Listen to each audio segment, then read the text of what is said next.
Hey guys, how's it going? So today I figured I'd change it up a little bit and we are now outside on my patio.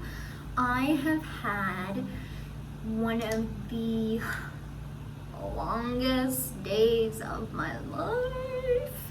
I feel like I'm saying that every single time that I come on here to share about what happened to me each day, but seriously, each day just feels like more and more and more compared to the day before.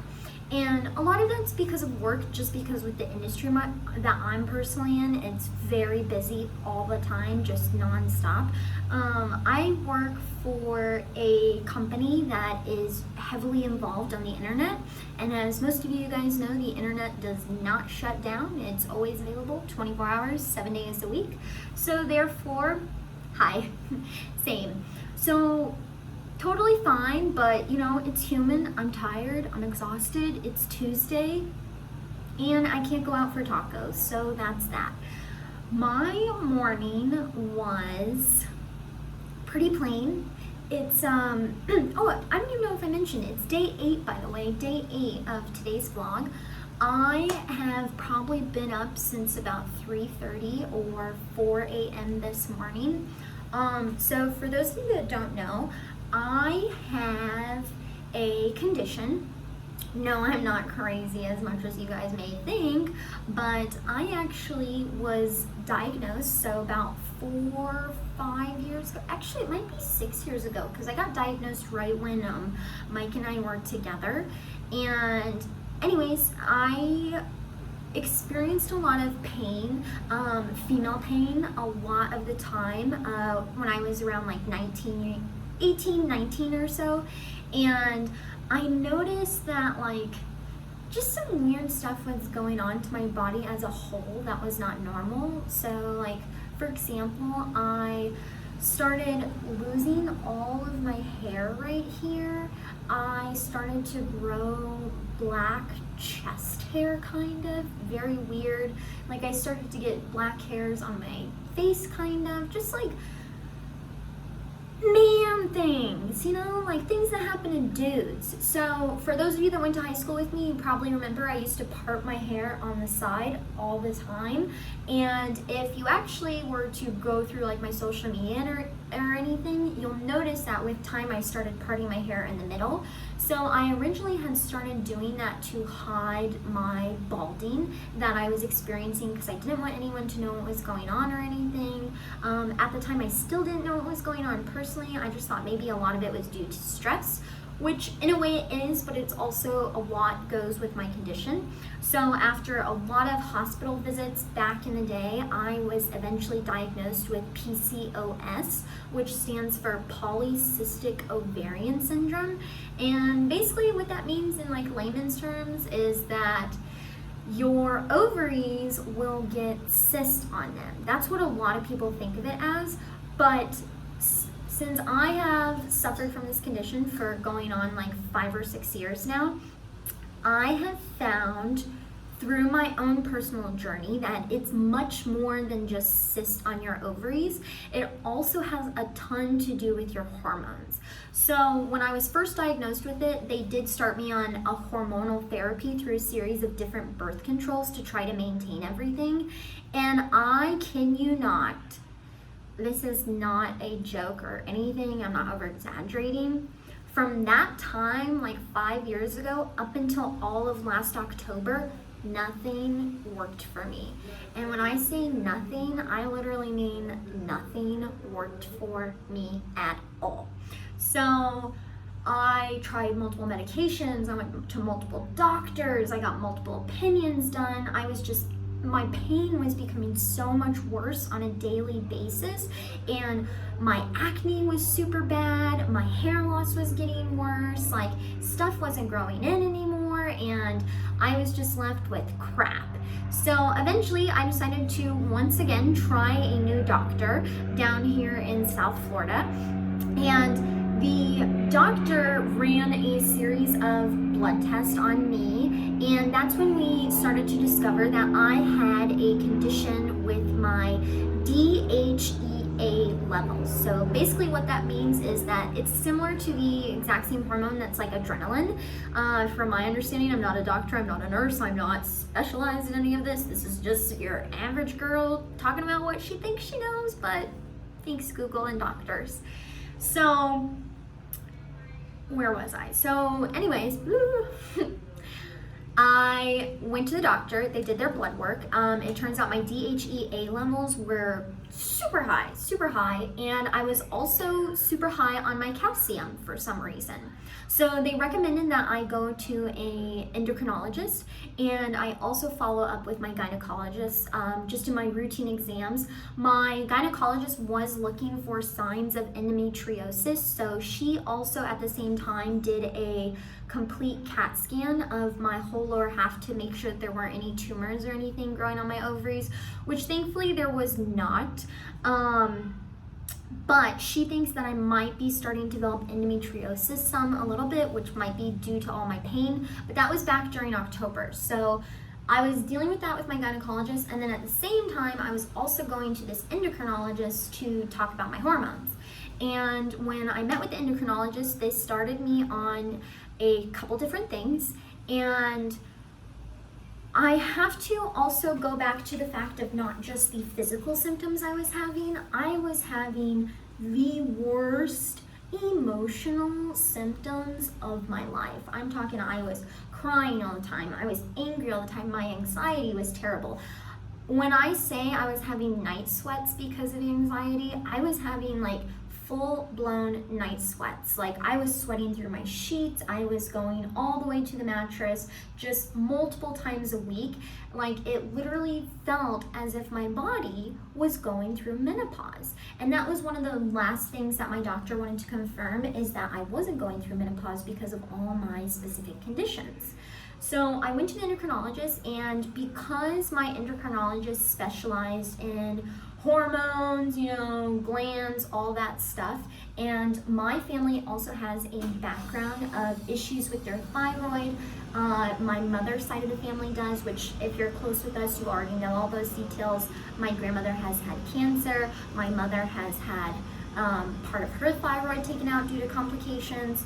So I wanted to make sure that my thyroid was also okay during all this, but also get my adrenal glands under control. So for those of you that don't know, and I'm not a doctor, so I'm probably way off, but your adrenal glands lie somewhere in between this general area. And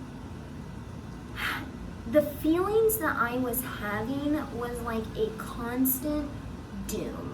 Just like the worst of the worst of the worst of the worst anxiety of my entire life. I couldn't eat. I was gaining weight though because I wasn't eating good. I was depressed all the time. I had suicidal thoughts occasionally. It happened. I'm just being honest. But they recommended me to get on a medication called spironolactone. So, and I'm probably butchering that name. I think they say it a little bit more fancier at the doctor's office, but that's just how I say it. So I started on this medication. Typically this medication is used for people who have, for example, high blood pressure or heart problems. It's not used for, it's not like FDA approved to be used for women with PCOS. It's more so a trial drug to attempt to help with your hormones. And for me personally, when I got on that medication, I drastically improved. Like, it took a while to drastically improve, but I was also on some mood medications to help with my depression. It was temporarily. I was only on mood medications for a couple months, just while my other medication was working on trying to rebalance everything. Because here's the thing, guys, I needed a break. I had been suffering for years. It was nonstop. I was miserable. I tried to put on a happy face all the time in public, but on the inside, I was suffering daily. So I quit my mood medication. I quit towards the end of 2019. I've been great. I'm super happy. Since being on my new medication, my spironolactone, I do take that on a daily basis, twice a day, once in the morning, once at night. I have lost around, I want to say, almost 20 to 25 pounds alone just from being on this medication since last fall. And for those of you that don't know, people with PCOS do suffer from weight problems such as weight gain. So to be back in a healthy weight area for my size per my doctor, what my doctor wants, it feels so good to finally be there. And my mood is great, my acne has cleared up, my night sweats have stopped, everything is literally night and day with this new medication. My doctor, I love my doctor. So I also had my thyroid looked at the time. They did notice a minor, very, very minor, super minor goiter, I think is how you say it, which I think is just like a little lump. They did an ultrasound of it. Everything came back totally normal, so we're just going to monitor it. They said sometimes it happens, and as long as it's not causing me any issues, I literally don't even feel it. I didn't even know I had it until they were just doing their routine exam and found it. That was back in October. I get it checked on every couple months. They do a new scan, make sure it's looking good. I'm good, all good, which I'm not worried about my thyroid whatsoever. My personal concern was more so my female issues. Now, circling back to today, because I have this condition and I am on a wonderful medication, I'm still human. So although sometimes my medication works incredibly, I'm not in pain all the time. When I am having my friend visit, you know what I mean? It's very hard for me. It's still really hard for me to handle, which my doctor let me know, my condition might improve as I have children. Not gonna happen for a while, but whatever. And so this morning around 4 a.m., I woke up with some of the worst, just stomach pains and anxiety, and I was sweating, and it was just not good. And I know that a lot of that is just due to where I'm at right now in the month and what's going on, what's happening with my hormone levels right now. My life is going super great, guys. There's no reason for me to be freaking out at all regarding my current situation. My husband is with me. I have food on my table. I have a roof over my head. I still have a job. I still have my vehicles. I'm not impacted by this at all financially. I am so incredibly blessed. So nothing in my life is personally giving me a reason to feel this way. I know that I feel this way some days because of my condition, and I've accepted that. So with all that rambling, I digress, whatever.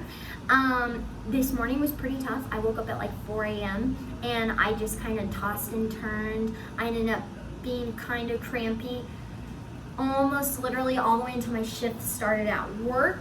I was in quite a bit of pain throughout the day, but I'm a rock star. I just dealt with it. #thank you heating pads. And after about this afternoon, I started to feel like nothing happened, and now I feel totally fine. And that's just a day in the life of someone with PCOS. So that's what happened to me today. Because I was super crampy, I did not feel like working out. I did not feel like doing yoga. No, thank you. I did, however, still have breakfast. I had mac and cheese for breakfast. I'm really just being a champ at this whole thing. And for lunch, I had a granola bar. So needless to say, I'm starving right now. I'm gonna go and make some dinner. I'm gonna eat one of the many plethoras of leftovers that we have from this past weekend when we cooked all that food. And I'm gonna watch some more Grey's Anatomy. I'm gonna pray, because I love my God and I know my God can do anything. And I'm gonna do some yoga, and I'm gonna reset myself, and tomorrow's a new day. We're gonna get through this. We're gonna be great. And we're just gonna toss up this morning as that's life. Thank you, Frank Sinatra. But the train keeps chugging right along. So I really hope that you guys enjoyed today's video. I know it was kind of personal. If you're a dude and watching this, you probably didn't really give two shits about what I said, which is okay, no worries. If you're a female and you have my condition, which a lot of women do, they just keep it under wraps most of the time. Share your experience with me. What was it like? What do you do to help your condition? What's working for you? What's not working for you? Did you lose hair like I did? What? Oh yeah, P.S. If you want to know, my hair is coming back, which if you have PCOS, you would know that like this is like a huge just win for me personally. So I go through waves of hair loss when it comes to my condition, and right now if you look, I am in the middle of a growth period right now, so all of this is actually growing back now that I'm on medication, and if I pull this back higher you'll see more balding, but life is great and my condition's getting better, life is doing good, and I just can't wait to continue to see what happens on my medication. I'm excited to see how it'll continue to impact my body positively, hopefully. And now that I've shared you guys on this, I'll be able to continue to share you on my journey. So thanks again for watching. What did you, are you reading any good books today? Let that be the comment of the day. Are you reading any good books? And if you are reading any good books, what are they? And if you don't read good books, what are some good articles or non-politics related, non-news related? What's some good reading material that you would recommend to everyone that we could just share together? Comment below and let me know. I look forward to hearing what you guys think. I look forward to hearing if you like this video. I look forward to life. I look forward to love. And I look forward to everyone being healthy and all of us going back outside again. Not, you know, I mean, I'm outside right now, but just outside in general, like the public, safely. So thanks again, guys. I rambled a lot on this video, but I just had a lot to share today. I'm in a great mood now, and I hope that you're just having the best Tuesday ever. If you're not, message me. I will help cheer you up because there's no reason for us to be sad during this time. All the world needs right now is more kindness. I love you guys. Thanks again for watching, and I will check back in within you. I will check back with you tomorrow. Peace.